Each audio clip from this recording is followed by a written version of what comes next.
stay safe as you back it easy. Yeah. Safe. That's right.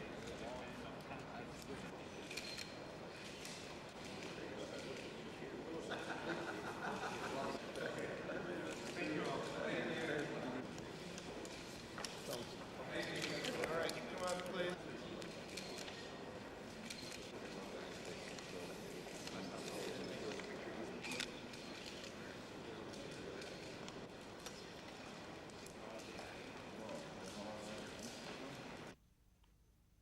We, quote, welcomed the orderly reversal in the movements of the major currencies that began following our April meeting.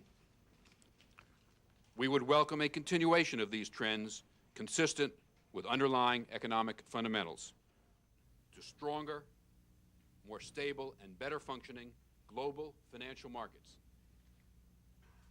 And that, in turn, we all believe that the global economy looks substantially better today than it did 6 months ago.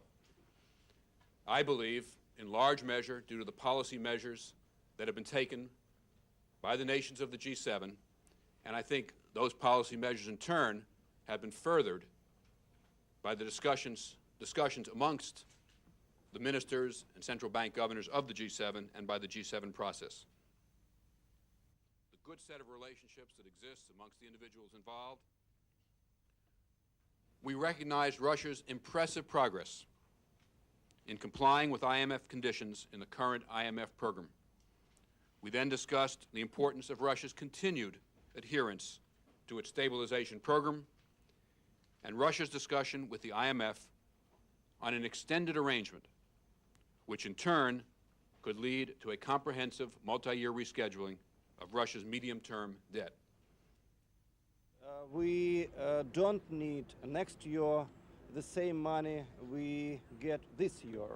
Our budget for 1996, the Russian budget for 1996, that's the budget with the low inflation.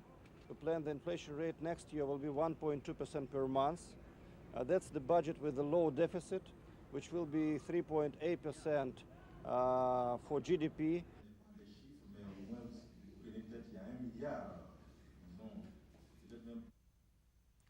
Ladies, gentlemen of the press, as is traditional, in my capacity as chairman of the Group of 24, I would like to briefly, in 5 minutes.